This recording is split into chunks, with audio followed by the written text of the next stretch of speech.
फिक्र की बात और है हमारे माशरे के अंदर। यकीन करें, ये हमारे घरों में आपने देखा होगा, औरतें खाने के बाद बर्तनों को धोती हैं, चावल जा रहे हैं नाली में, रोटी के टुकड़े जा रहे हैं, सालन जा रहे हैं नाली के अंदर। रिज़्क़ की बेकदरी नहीं करनी। पता अल्लाह कैसे कैसे हमें रिज़्क़ अता फरमाती है।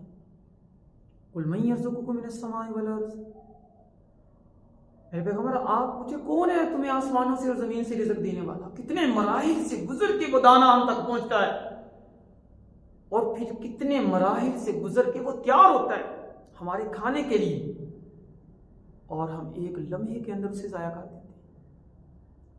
खुदा थोड़ा सा सोचिएगा, हम मुसलमान पस्तियों का शिकार होते चले जा रहे हैं। इसी वजह से जिल्लतें हमारा मुकद्दर बन गई हैं। ये जो हम कभी कहते हैं ना, परेशानियां बनी हुई हैं, तकलीफें बनी हुई हैं, समझ नहीं आ रही, तो खुदारा उन्हें अपनी जिंदगी में ही समझने की कोशिश करते हैं। और रिज़्क़ अल्लाह रब्बुल इज़्ज़त बसा औकात रिज़्क़ की बेकदरी की वजह से रिज़्क़ छीन भी लेती है। रिज़्क़ की बेकदरियां नहीं करनी, खुदारा अपनी जिंदगी के अंदर इस चीज को बिठाना है। रिज़्क़ की बेकदरी नहीं करनी। कभी कभी रिज़्क़ की बेकदरियों की वजह से अल्लाह रिज़्क़ छीन भी लेते हैं और जिंदगी परेशानियों का गहवारा बन जाती है, परेशानियां आ जाती हैं जिंदगी के अंदर। तो ये जो हम सालन, बड़ा दिल उठता है, कभी गुजरते हैं किसी नाली में, रोटी के टुकड़े पड़े हुए हैं, सालन पड़ा हुआ है, चावल पड़े हुए हैं, तो खुदारा थोड़ा सा सोचिएगा। हज़रत मुफ्ती मोहम्मद शफी साहब रहमतुल्लाह अलैह अपने उस्ताद मुकर्रम को मिलने गए, तो खाना पकाया उन्होंने, खाना खाया तो दस्तरखान इकट्ठा करने लगे। शागिर्द थे तो इकट्ठा करने लगे। ये भी मदारस ने हमें बड़ी तालीम दी है। उस्ताद का जो अदब मैंने मदारस में देखा है, वो स्कूलों कॉलेज और यूनिवर्सिटीज़ के अंदर नहीं देखा मैं आज भी अपने उस्ताद मुकर्रम के जूते सीधे करना सआदत समझता हूँ, अल्हम्दुलिल्लाह। तो यूनिवर्सिटीज़ कॉलेजेस के अंदर वो अदब नहीं है। वजह है वो उलूम दीनिया नहीं रखी, दुनिया परस्ती सिखाई जा रही है। बहरहाल हमने वहाँ भी इस दीन को सीखना है जिस कदर हमें सिखाया जा रहा है, और अपनी ज़िंदगी में लेके आना है।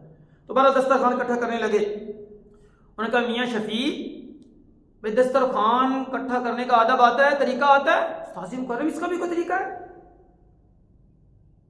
हाँ इसका भी तरीका है। फरमाया ये जो रोटी के बड़े टुकड़े हैं, बच गए, ये रोटी के बड़े टुकड़े जो हैं ये मैं फुला जगह पे छत पे रखता हूँ, वहां परिंदे आते हैं और वो खा जाते हैं। और कोई रोटी का टुकड़ा कच्चा रह जाता है या जल जाता है तो उसे उतार के साइड में रख देते हैं। ये फुला जगह पे रखता हूँ, परिंदे आके खा जाते हैं। और फरमाते हैं कि ये जो छोटे छोटे जर्रे हैं ना, ये मैं फुला जगह पे चींटियों के बिल और सुरा के बाहर रखता हूँ, चींटियाँ इसको इस्तेमाल कर लेती हैं। और ये जो हड्डियाँ वगैरह हैं ये फुला जगह पे रखता हूँ, कुत्ते आते हैं वहाँ पे, कुत्ते इनको ले जाते हैं, इस्तेमाल कर लेते हैं।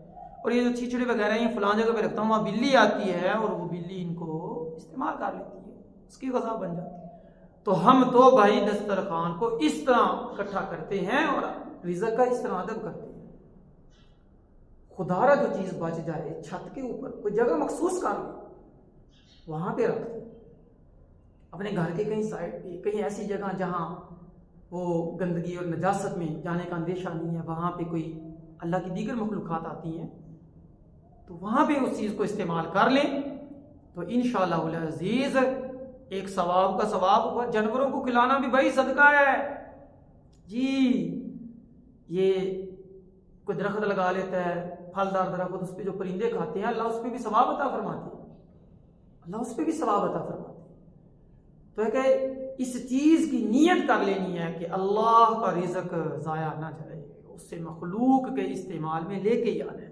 तो ये खूब गौर कीजिए कि अपने घरों में, ये जो हमारे घरों के अंदर है, इसी तरह बस क्या कर देते हैं, नालियों में बहा देते हैं। बस औकात हमारी परेशानियां इसी वजह से होती हैं कि हम रिज़्क़ की बेकदरियां करते होते हैं। अल्लाह ताला हम सबको अमल की तौफीक अता फरमाए।